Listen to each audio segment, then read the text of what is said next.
June 1945, Camp Ruston, Louisiana. A pine-shadowed compound in the red dirt heat of the American South, and a 20-year-old German woman is standing in a line, staring at a wooden door. Her name is Ilse Brandt. She is shaking, and it is not from cold. It is 90 degrees in the shade, and she has not stopped shaking for 3 days. 8 weeks ago, she sat at a plotting table near Dresden, a Luftwaffe signals auxiliary tracking American bombers across a map of her own dying country. Now the lightning flash badge has been cut from her sleeve. Her boots have no laces, and an American woman in a crisp khaki uniform is pointing at the door and telling her, through an interpreter, to go inside, take off her clothes, and step into the showers. Ilse knows what showers can mean.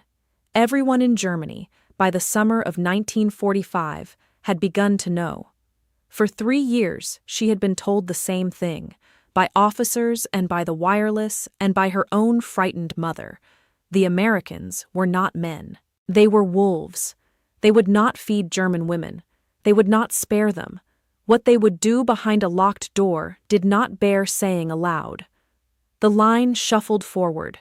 The woman ahead of her, a former searchlight operator named Kata, crossed herself. And then it was Ilse's turn at the door.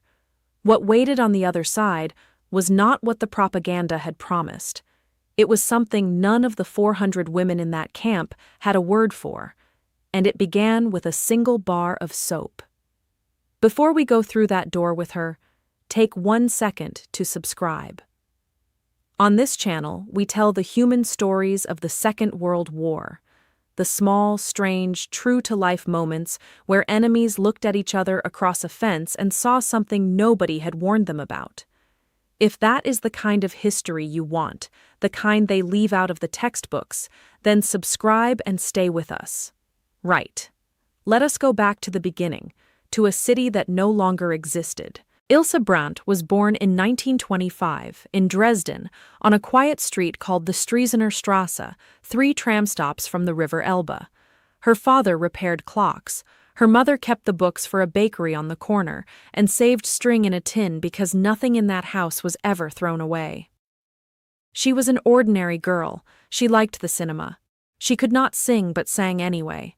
At 14, she joined the Bund Deutscher Mädel because every girl she knew had joined, and to refuse was to be noticed, and to be noticed in Germany after 1933 was dangerous in ways a 14-year-old only half understood. Her father's shop smelled of oil and brass and the dry tick of 40 clocks that never quite agreed on the time. Heinrich Brandt could take a watch to pieces no bigger than grains of rice and lay them out on a square of black velvet and put them back so the thing ran true for another 20 years. He used to tell Ilse that a clock was an honest machine.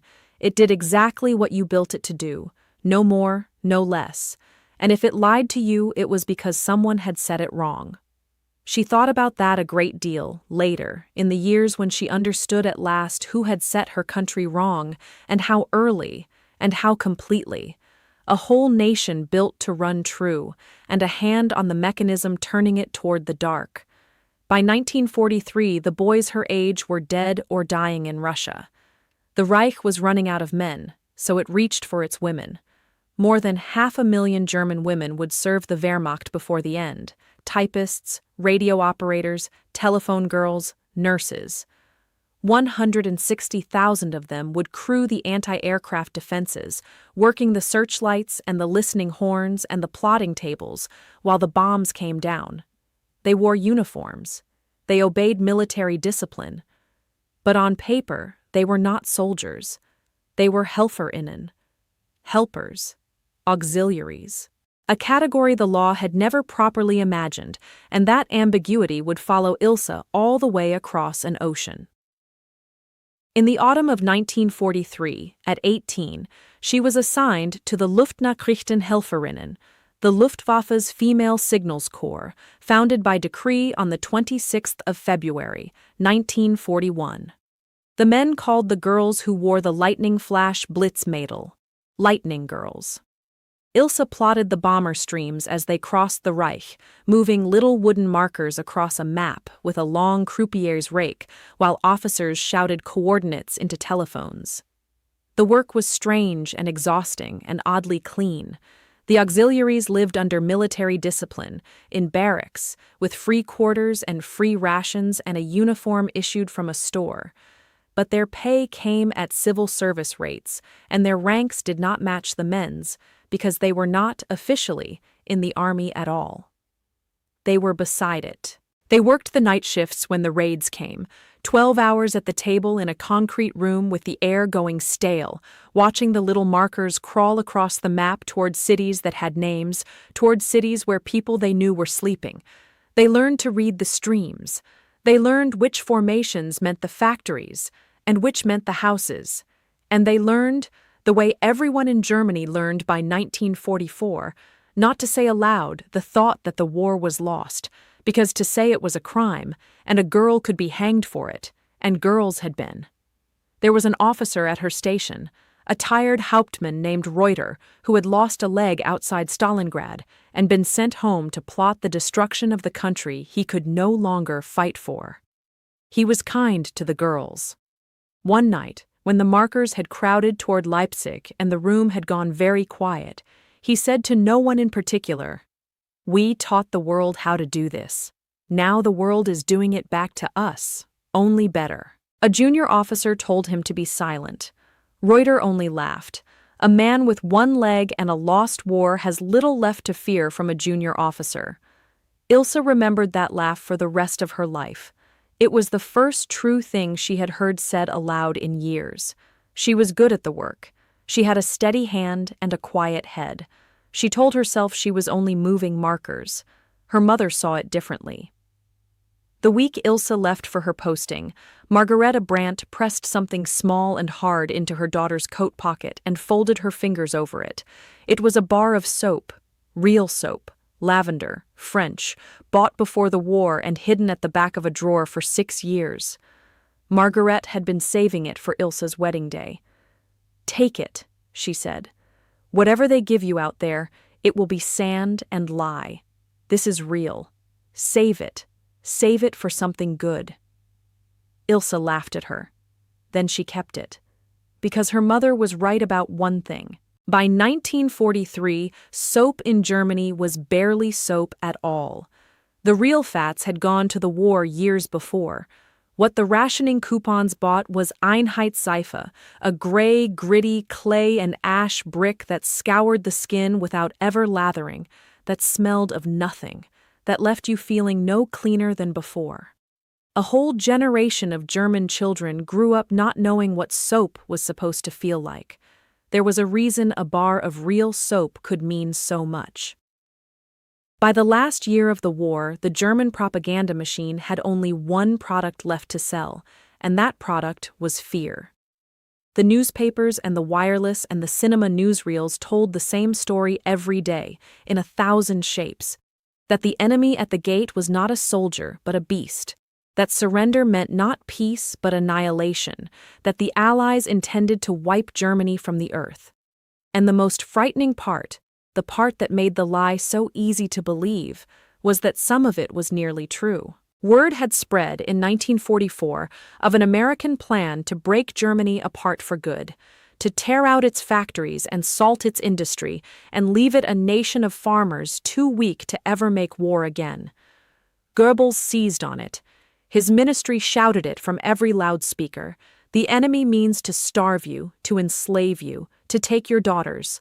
By the spring of 1945, a German girl who had grown up on 6 years of that voice did not have to be foolish to believe the worst. She only had to have been listening. So when the women were told that the Americans were wolves, they did not hear a slogan. They heard a promise. And when they were told, specifically, that captivity in America would mean degradation in rooms where no one could see, the women filled in the rest themselves, out of their own imaginations, out of the dark thing every European in 1945 had begun to half know about what had been done, by Germans, in rooms with shower heads on the walls. That knowledge ran both ways. It is the cruelest detail in the whole story. The women dreaded the American showers, in part because of what Germany itself had built showers to do. Ilse carried her mother's bar of lavender soap in an oilcloth packet, unused, for 18 months. Through the raids, through the cold. She never opened it. It was the one thing she owned that still belonged to the world before. She still had it in her pocket on the night of the 13th of February, 1945. That was the night the air raid sirens wailed over Dresden and did not stop. Ilse was at her post, 6 kilometers from the city center, when the first wave came in. She watched the markers crowd onto the map faster than she could move them. She watched the plotting officer stop calling coordinates and simply stand, staring at the table, because there was nothing left to plot. The whole map was the target. She had read the streams for years. She knew what the markers meant before the officers did. And on that night, they did not branch toward the factories on the edge of the city, the way she had trained herself to expect.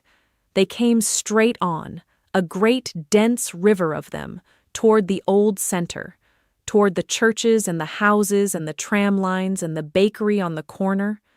And she understood with a cold that had nothing to do with the February air that the target was not a factory.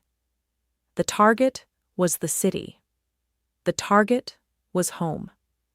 Through the small window of the bunker, she watched the sky over Dresden turn orange, then white, then a furious, living red that climbed higher than any flame had a right to climb. A second wave came hours after the first, after the firefighters and the rescuers and the people had come out into the open streets, and it caught them there. The firestorm pulled the air out of the city at 100 miles an hour, fast enough to drag a grown man off his feet and feed him to the flames.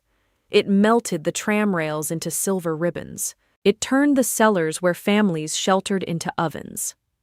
By the time the bombers turned for home, somewhere on the order of 25,000 people lay dead in a single night, and the Striesener Strasse, her street, her father's clock shop, the bakery with the saved string, was ash. She tried to leave her post to go to them. An officer stopped her in the doorway. There was nothing to go to, he said, not yet. The fires would burn for days. He was right, and she hated him for it. So she went back to the table, and she moved the markers, because her hands had learned how and had forgotten how to stop. She did not know yet whether her mother and father were alive. She would not know for weeks. The men who had burned her city were Americans and British. The men who would soon hand her a bar of soap were the same Americans. Ilse Brandt did not yet understand how a person was supposed to hold both of those facts in one heart at the same time. Nobody had told her. There was no decree for that. The Reich died in pieces that spring, and Ilse died with it a little at a time. Her unit fell back westward through March and April of 1945, away from the Russians, who were coming on out of the east with a reputation that needed no propaganda to terrify. Everyone moved west. To be captured by the Americans or the British was survivable. To be captured by the Red Army, after everything the German army had done in Russia, was a thing the women did not speak about above a whisper. They marched at night and hid by day. They burned their paybooks. An officer told the signals girls to take the lightning flashes off their sleeves and pass themselves off as refugees, because a uniform might be the difference between being treated as a soldier and being treated as a civilian, and no one was sure which was safer anymore. Ilse unpicked the stitching with her fingernails. Underneath, the wool was a brighter blue where the badge had kept the sun off it, a little blue ghost of who she had been. On the 8th of May, the war in Europe ended. Church bells rang in towns that still had churches, and on a road near Bremen, on a gray, wet morning, Ilse Brandt and roughly 40 other women walked straight into an American checkpoint they had not known was there. There was no drama to it. A jeep, 2 soldiers with rifles slung, chewing gum, looking bored, a sergeant who held up one hand, palm out, the universal gesture for stop, and said something none of them understood.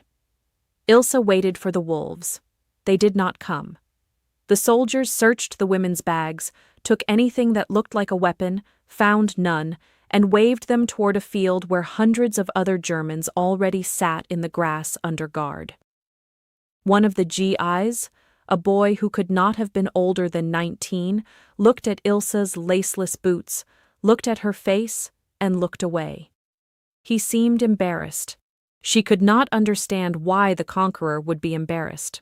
What she did not know, sitting in that field, was that her ordinary, terrified life was about to become part of the largest prisoner-handling operation in the history of the United States.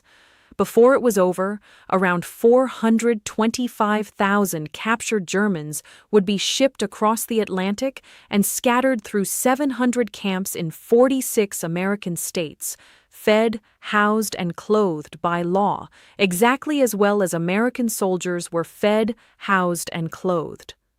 Ilsa did not know the law. She knew only the rumors. And the rumors, in the holding cages of occupied Germany that summer, were a kind of weather. They settled on everyone.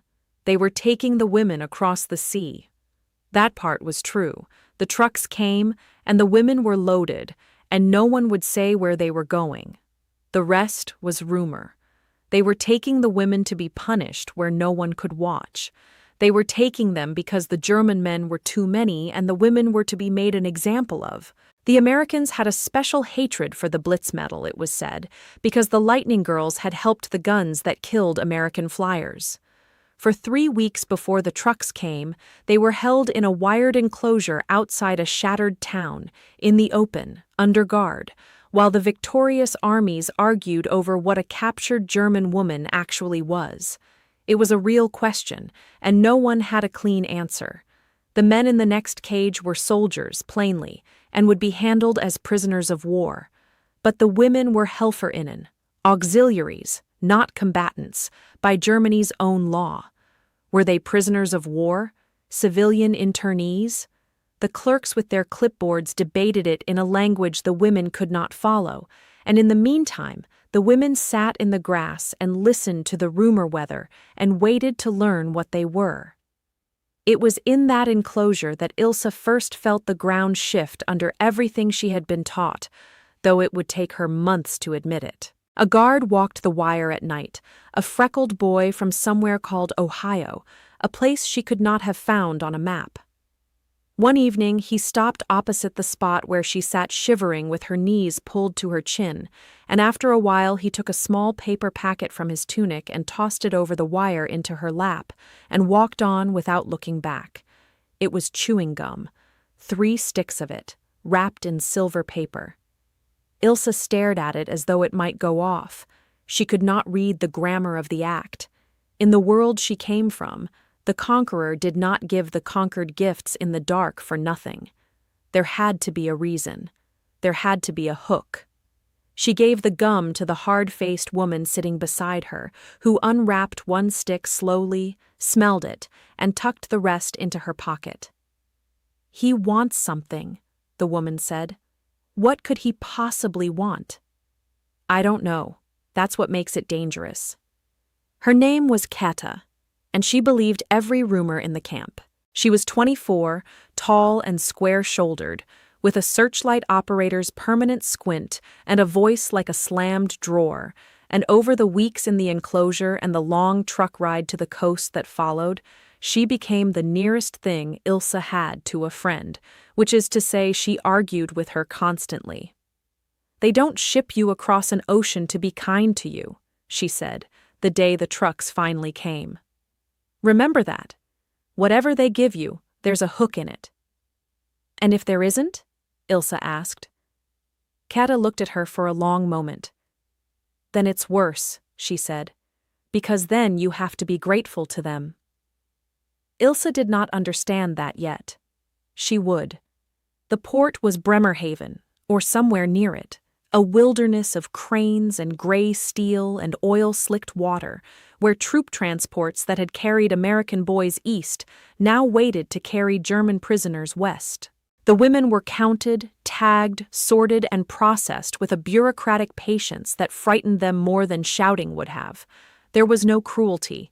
There were only lines and forms and clipboards and the relentless, baffling order of it. They expected snarls. They got paperwork. The ship was a converted Liberty-type transport, riveted and rust-streaked, that smelled of diesel and salt water and the thousands of men who had crossed in her before. The women were berthed below in stacked canvas bunks, 4 high, in a hold lit by caged bulbs. The Atlantic crossing would take the better part of 2 weeks. On the first night, they were fed. This was the first crack in the wall. The trays came down the line, and on each tray was more food than most of the women had seen at one sitting in 2 years. White bread, soft and pale and sweet, a slab of real meat in gravy, tinned peaches in syrup, coffee, actual coffee, not the roasted acorn Ersatzkaffee they had been drinking since 1942. Some of the women wept at the smell alone. Some could not eat it, certain it was a trick, certain that to accept it was to accept some debt that would later be collected in blood. A girl from Cologne named Trudy ate 3 trays and was sick over the rail for an hour, her stomach no longer able to recognize abundance. The American medic who held her shoulder did not laugh. He gave her water and a flat, dry biscuit, and a word in English she did not know. Easy, easy. And she clung to that strange, soft word the rest of the voyage.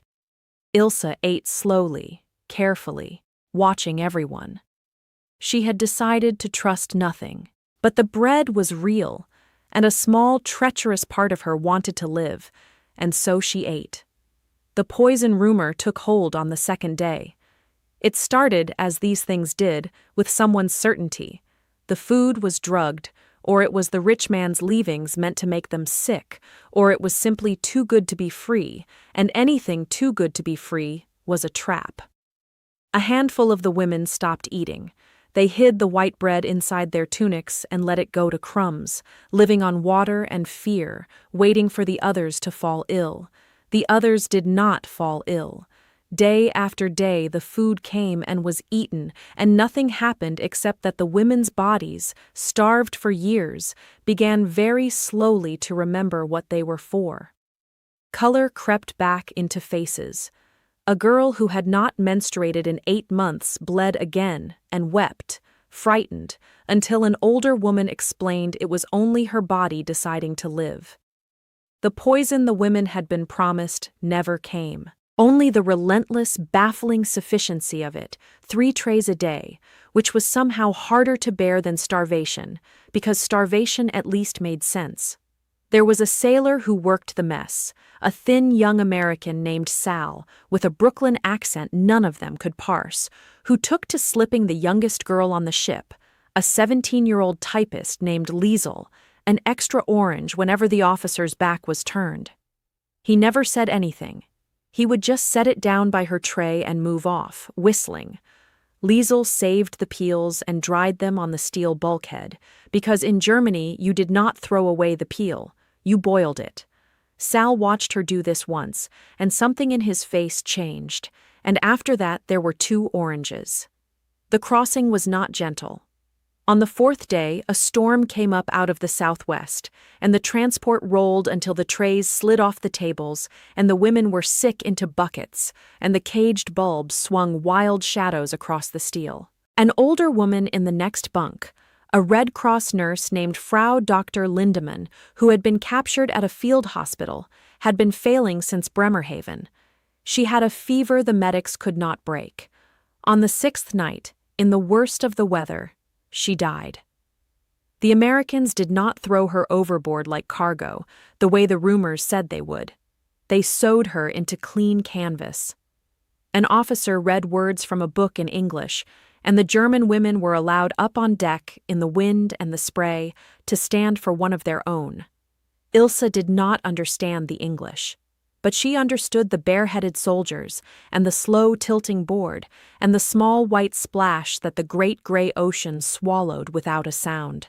Kata stood beside her at the rail, jaw set. "They didn't have to do that," Ilse said. No, Kata said. They didn't. And for once she did not have anything sharp to add. What neither woman could say aloud was the thing that had begun, quietly, to work in both of them. Cruelty they had been ready for. Cruelty would have confirmed everything. This, the canvas, the reed words, the bared heads, this was harder. This asked something of them they were not prepared to give. On the morning of the 13th day, the engines changed their note, and the women came up on deck, and there in the haze stood New York. It was untouched. That was the thing none of them could absorb. They had spent 6 years inside a country being ground to powder. They had watched their cities fold into rubble, their churches lose their steeples, their bridges drop into their rivers. And here was a city that had never once been touched. Towers standing whole and bright in the morning, smoke rising from chimneys that meant warmth and not ruin, a whole shoreline of glass and stone that the war had simply never reached. And there, in the harbor, green and enormous, was the Statue of Liberty, holding up her torch. No one smiled. The irony was too large to be funny. Some of the women looked at that green figure and felt, for the first time, the true scale of what their country had picked a fight with.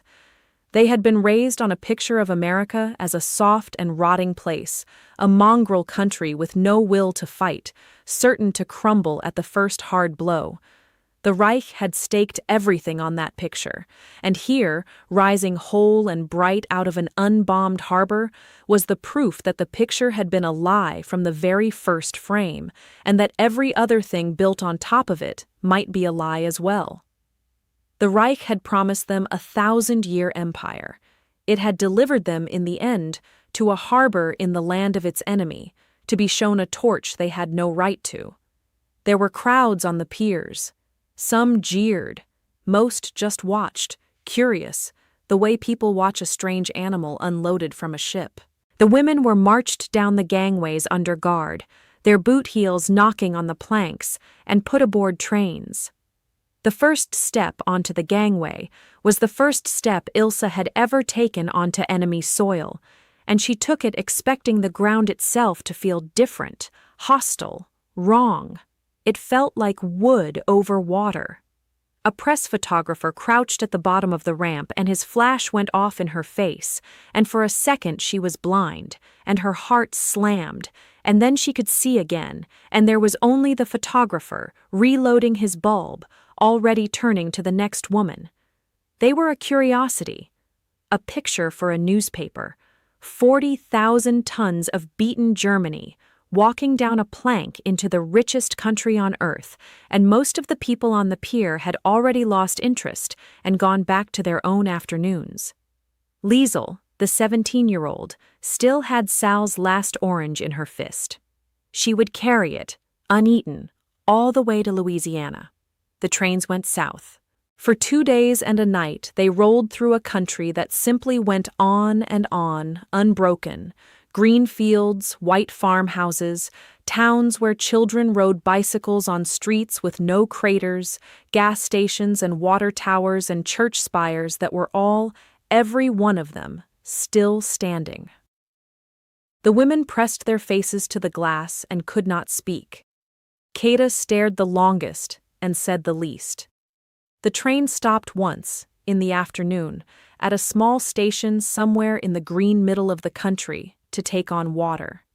The women were not allowed off, but the windows were open in the heat, and on the platform a knot of American civilians gathered to look at the enemy. Most just stared. A man in shirt sleeves spat on the gravel. A woman pulled her child back by the collar. But there was an old woman on the platform, gray-haired, in a faded print dress, who came close to the carriage and looked up at the pale, frightened faces in the window for a long moment, and then reached into her shopping basket and lifted out a paper sack of peaches and held it up. A guard moved to stop her. The old woman said something to him, sharp and short, and the guard, after a pause, let her pass the sack up through the open window. The women did not understand the words she said to them as she did it. Only later, from an interpreter, did Ilse learn what they had been. My boy did not come home from your country. Eat the peaches anyway. Ilse held a peach in her hand for the rest of that day and could not bring herself to eat it. A woman whose son had died in Germany had fed her. There was no decree for that either. The world she had been raised in had no shelf to put it on. What they were learning, mile by mile, was a fact more devastating than any bomb. The world they had been told about did not exist. The decadent, dying, soft America the Reich had described had been a lie from the first word. This place was whole and rich and alive, and it had beaten Germany without ever once feeling the war on its own soil. The train stopped at last in the pine country of North Louisiana. Camp Ruston. A clean grid of wooden barracks behind a double fence, guard towers at the corners, the whole thing baking in a heat the German women had never imagined, thick and wet and loud with insects. Beyond the wire, the longleaf pines went on forever. The women were marched in through the gate. American women in khaki, WACs, a corps Ilse had never heard of, took over their processing, which was itself a small shock. The men stepped back and women guarded women, with a brisk, impersonal courtesy that gave nothing away. Names were taken. A camp number was assigned. Suitcases were opened and catalogued. A doctor examined them, one by one, behind a canvas screen. Weight, teeth, eyes, the marks of disease and malnutrition. The German women braced for cruelty in that too, and again it did not come. The doctor was quick, tired, and impersonal, the way doctors are, and he made notes and moved on. Word had gone down the line that the Americans would shave the women's heads, the way collaborator women had had their heads shaved in liberated France, in the public squares, with the crowds spitting. Some of the women had cut their own hair short on the ship to deny the enemy the pleasure of it. No one shaved their heads. The barber's chair stood empty against the wall. It was there for the men. The fear of it, like so many of their fears, turned out to be something they had carried all the way across an ocean for nothing. When the matron reached Ilse, she found the oilcloth packet at the bottom of the bag and unwrapped it, and there was the bar of lavender soap, still whole, still wrapped in its faded pre-war paper. The matron, a broad, calm woman with sergeant's stripes, looked at it, then looked at Ilse, and something passed over her face that Ilse could not read. She wrapped it back up and set it gently on top of the other things, and made a note and moved on. Ilse did not understand. Why would they let her keep it? Why would they be careful with it? She did not have long to wonder, because now the line was forming again, and at the end of the line was the long wooden building with the door, and the interpreter was saying the word the women had been dreading since Bremerhaven, Duschen, showers. The whisper went down the line like a current. This is it. This is where it happens. This is the place they were warning us about. One woman began, very quietly, to pray. Trudy from Cologne gripped Ilse's wrist hard enough to bruise. Kata, who had been right about everything, who had said there was always a hook, stared at the door with her square jaw locked and said nothing at all, and her silence was the most frightening thing Ilse had felt on the entire journey. The line moved forward. A woman went in. The door closed behind her. They waited for a sound, a scream, anything. Nothing came. The door opened. The next woman went in. And then Kata. And then it was Ilse Brandt at the door, 20 years old, 3,000 miles from a city that no longer existed, her mother's soap still somewhere in a catalogued suitcase behind her, and the American woman in khaki put a hand lightly on her shoulder and said one word gently in German. Come. Come. Ilse stepped through the door. The room beyond the door was full of steam. That was the first thing. Not screams, not guards, not whatever the propaganda had built in her mind over 3 years. Steam. Warm, white, curling steam, and the smell of it, and under the smell of the steam another smell, faint and floral, that reached some buried place in her before her mind had even named it. The room was tiled, floor to ceiling, in plain white tile, and along one wall ran a row of brass shower heads.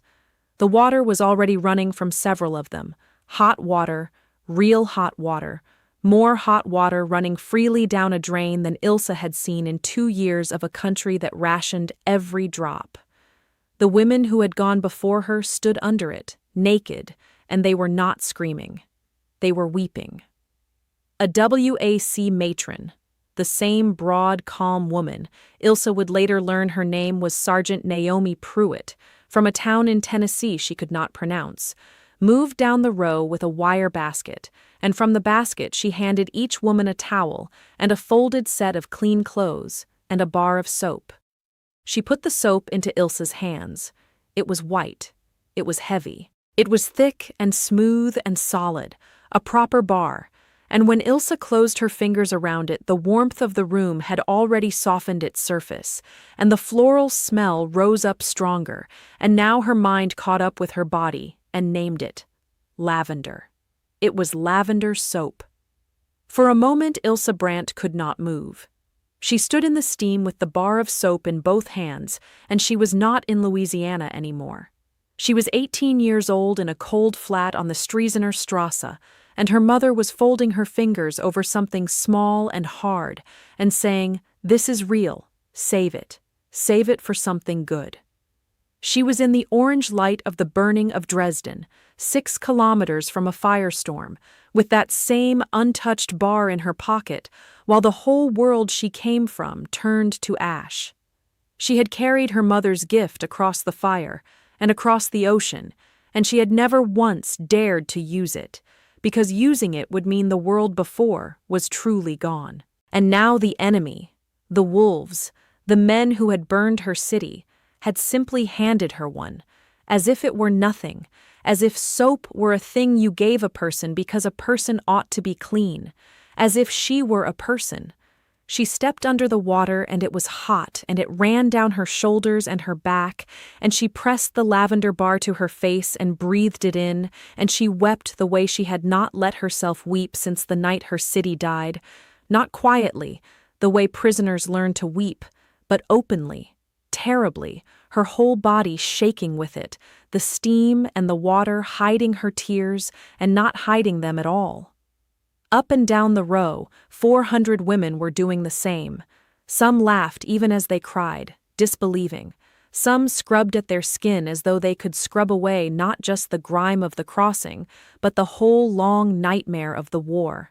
The lice that had lived in their hair since Germany washed down the drain. For weeks afterward, though they did not know it in that moment, they would be dusted with a white powder called DDT, the new American miracle that killed the lice the showers had loosened.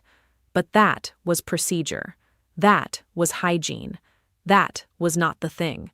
The thing none of them could account for was what was not in the room. There were no men. There were no rifles. No one stood in the doorway to watch. There was only steam and water and a handful of American women in rolled-up sleeves handing out soap and towels and clean clothes with the brisk patience of nurses, and that absence, the absence of the leer the women had braced their whole lives to endure, was louder than any sound. Sergeant Naomi Pruitt had a son in the Pacific that summer, on a ship somewhere off islands she could not have placed on a map either, and she did not love these women, the lightning girls whose plotting tables had helped guns that killed boys like her own. She would have told anyone who asked that she was only doing her job, only following the regulation that said a prisoner got a shower and a bar of soap and clean clothes, because that was the law, and the law was the whole point of the thing they were fighting for. She did not have to love them. She only had to be decent to them.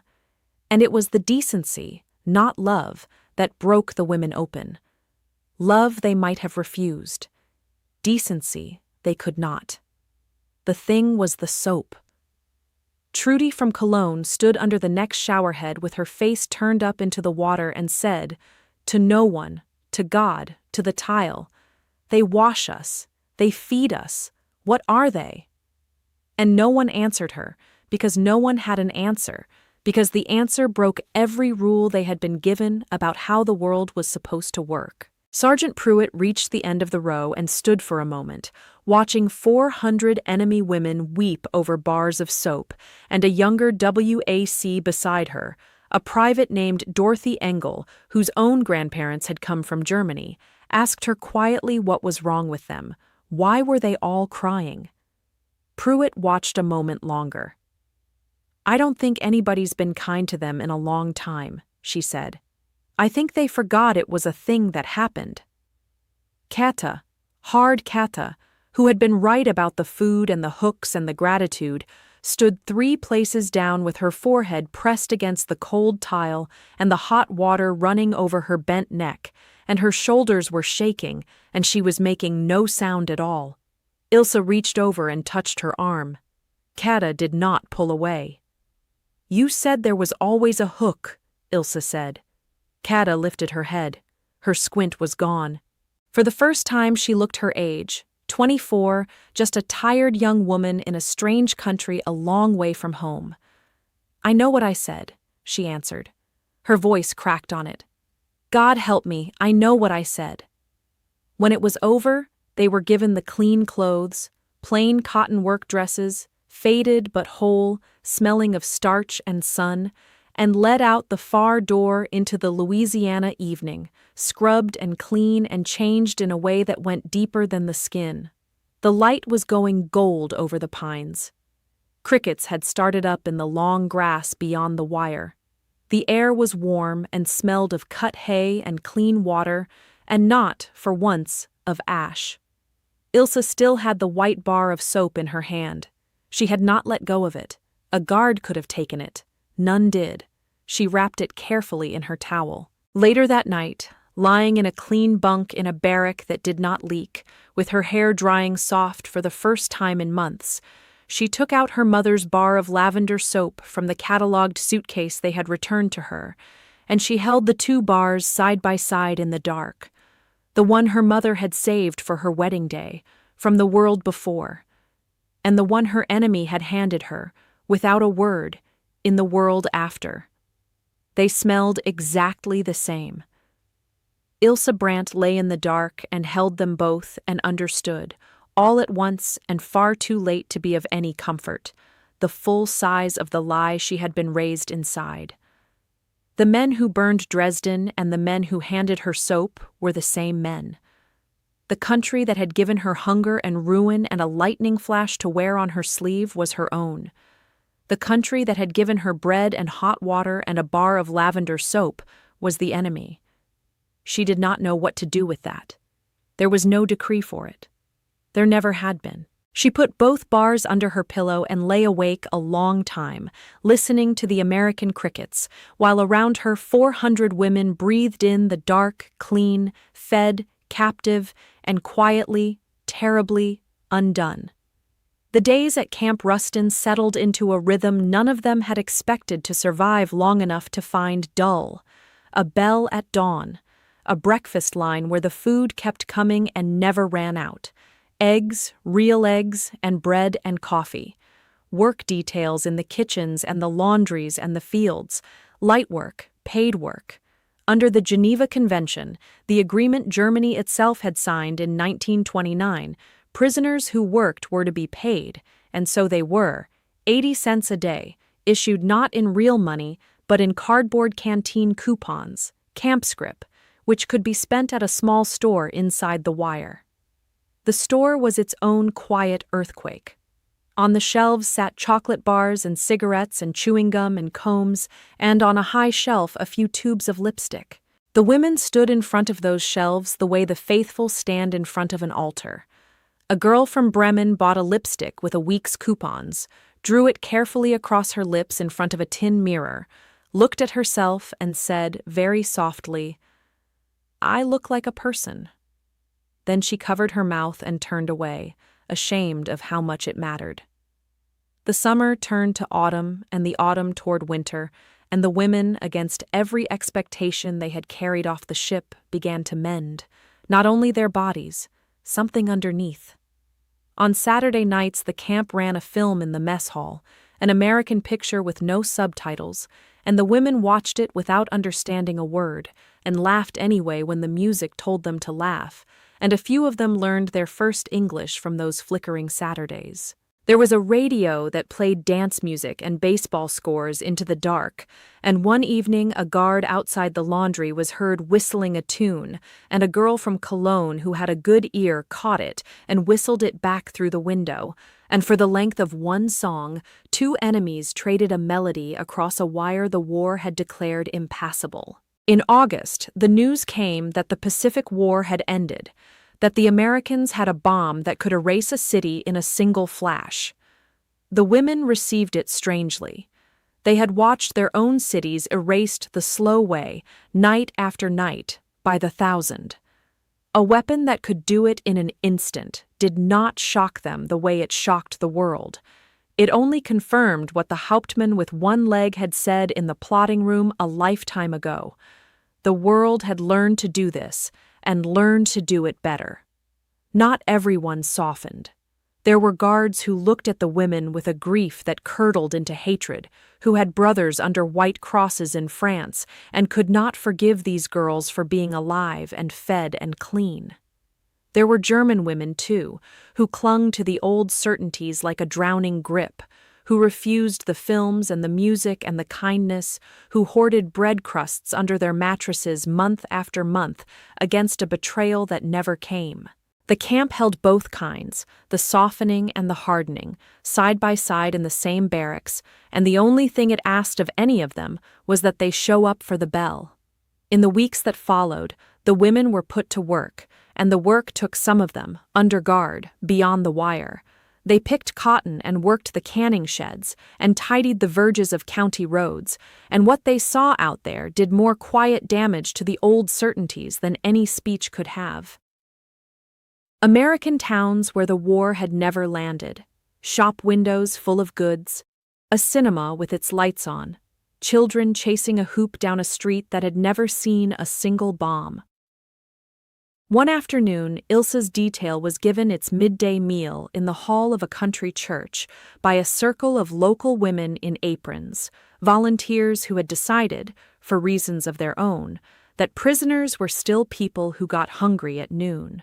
The long tables were loaded with sandwiches and pie and a bowl of apples, and the German women stood in the doorway with their hands at their sides, afraid to move, certain there had been a mistake.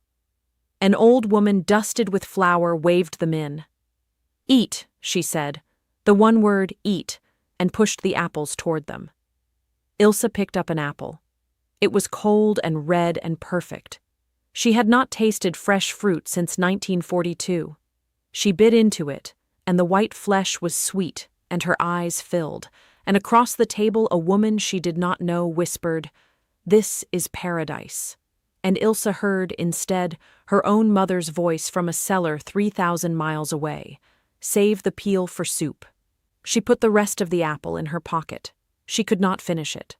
The gulf between this table and that cellar was a thing she did not have the strength to cross twice in one afternoon. Outside the wire, America resented them for it. There were Americans who could not buy a pound of sugar without a ration book, who read in the newspapers that captured Germans were eating steak and white bread on American soil, and who called the camps the Fritz Ritz with a bitterness that was not entirely a joke. The complaint was real, and it was not unreasonable. The answer was the law. The United States fed its prisoners exactly as it was bound to, and the women on the inside of the wire understood, better than anyone, what a strange and unrepeatable mercy that law had turned out to be. Because the letters were coming through now. Censored, delayed, sometimes months old, but coming. And the letters from home told a different story than the camp store did. Ilse's letter, when it finally reached her in the autumn, was in her mother's hand. Margaret and her father had lived. They were alive. They were in a cellar beneath the wreckage of a neighbor's house, because the Striesener Strasse was gone, and they boiled nettles for soup, and her father had no work because there were no clocks left to mend, and the winter was coming and there was no coal. "If you have anything," her mother wrote, "anything at all, but I know you have nothing. You are a prisoner. Forgive me for asking." Ilse read the letter sitting on the barrack steps with a bar of chocolate from the canteen, melting forgotten in her hand. Her mother was boiling nettles in a cellar in the ruins of a city that the men who fed Ilse had burned, and Ilse could not send her the chocolate. There was no way to send it. She could only sit on the steps of her clean, dry barrack, well-fed, well-rested, her hair clean and her skin clear, and weep for a hunger she was no longer allowed to share. She wrote in a small notebook that night the only thing she could find to say. To be starved by your own and fed by your enemy. It is too large. It does not fit inside a person. The letters kept coming through that winter, each one a small wound. A woman from Hamburg read aloud one evening from her sister's letter. The apartment gone, the children coughing in a cellar, a neighbor frozen at his own doorstep in the cold. And when she finished, there was a silence in the barrack broken only by the sound of the long-leaf pines moving in the wind outside, and the small American crickets that did not know there was anything to mourn. The women sat with their full bellies and their clean hair and their canteen chocolate, and did not know where to put their hands. That was the real war now, not the one with guns, the one inside, between the loyalty they had been raised in and the plain evidence of their own clean skin. Some of the women never made the crossing. They hoarded bread under their pillows for months, certain the kindness would turn, and a few of them were never able to forgive the Americans for failing to be the monsters that would have let them keep their hatred whole. Kata had been right about that too, in the end. The cruelest thing the Americans ever did to them was to be decent. Decency demanded they look at the enemy and see a man. And if the enemy was a man, then so much of what they had done, and watched, and helped, became something they would have to carry for the rest of their lives. Of the women Ilse had crossed with, most lived. Trudy from Cologne, who had been sick over the rail the whole first night and clung to the medic's soft word easy, went home in 1946 to find her street standing and her mother alive, one of the lucky ones, and she wrote to Ilse for 30 years afterward, and never once failed to mention the oranges. Liesel, the youngest, the orange keeper, stayed in touch with the Brooklyn sailor named Sal through a slow trickle of letters that crossed the ocean for a decade, and then, the way such things do, stopped. And Kata, hard Kata, who had been right about the hooks and wrong about everything that mattered, went back to a Germany she could not forgive and could not stop missing the camp in, and she said so once, in a letter, in a single sentence she never repeated and never took back. I was treated better as their prisoner than as my own country's daughter, and I will spend the rest of my life trying to understand what that means. She died in 1981 in Hanover, and she was buried, at her own instruction, with a worn-down bar of American soap in her coat pocket. She had kept hers, too. Repatriation came slowly. Repatriation came slowly. The German prisoners were not all sent home at once. The war in the Pacific ended that August, and the great machinery of bringing men and women back across the Atlantic ground on into 1946 and beyond. Many of the German POWs in American hands were not returned directly to Germany at all, but routed first through Britain and France for reconstruction labor, and some did not see home again until 1948. When Ilse's turn came, late in 1945, she dreaded it more than she had dreaded the showers. She had been clean and fed for half a year. She was going back to a cellar and boiled nettles and a city of ash, and worse, she was going back to her mother's eyes, and the silent question in them, "You ate while we starved. They were kind to you while we died. What does that make you now?" On the morning the transport list was read, in the cold, with frost on the camp fences, she packed her things, the clean cotton dress, the notebook. And the 2 bars of lavender soap, side by side in the oilcloth, her mother's, never used, from the world before, and the American one, half used, from the world after. She wrapped them together and put them in her coat, over her heart, where her mother had once folded her fingers over the first one and told her to save it for something good. The journey home was nothing like the journey out. Ilse went back by ship and then by train, in the dead of that first winter of peace, and the train carried her through everything the journey out had not prepared her to unsee. Because the country she came home to was the photographic negative of the country she had crossed to reach the camp. Where America had gone on, unbroken, Germany went on, broken. City after city reduced to standing fragments of wall, to staircases that climbed to nothing, to whole districts pressed flat as if a great hand had come down. Children with the old man faces of the hungry picked through rubble at the trackside. The train slowed through Dresden, and Ilse pressed her face to the glass the way she had pressed it on the way out, only now there was nothing to see but the absence of the city she had been born in, a gray field of stone where the Striesenerstrasse had been. Her mother was at the station, smaller than Ilse remembered, gray now, in a coat that had been turned twice. They held each other on the platform for a long time without speaking. And then Margareta Brandt held her daughter at arm's length and looked at her clean skin, her filled-out face, the health that captivity had put back into her. And Ilse saw the thing she had crossed an ocean dreading move across her mother's eyes. It was not anger. It was something worse. It was the silent arithmetic of a starving woman looking at a well-fed one. "They were good to you," the eyes said. "They were good to you, while we died here." "Mother," Ilse said. She did not know how to finish it. Margaret shook her head, once, and the look was gone, folded away the way she folded everything away, and she took her daughter's arm. "You are alive," she said. "You came back. The rest does not matter." But it did matter, and they both knew it did, and it would sit at the edge of every meal they shared for years, the unanswerable fact that the enemy had been kinder to Ilse than her own country had been to either of them. That night, in the cellar where her parents lived, Ilse unwrapped the oilcloth and showed her mother the 2 bars of lavender soap, side by side, the one Margaret had saved for a wedding day from the world before, and the one the Americans had handed her, without a word, in the world after. Her mother smelled them both, one and then the other, for a long time, in the candlelight. Then she began, very quietly, to cry. The first time Ilse had ever seen her mother weep. Ilse Brandt, and the 400 women, and the 425,000 German prisoners who passed through those 700 American camps, went home to a ruined country and rebuilt it.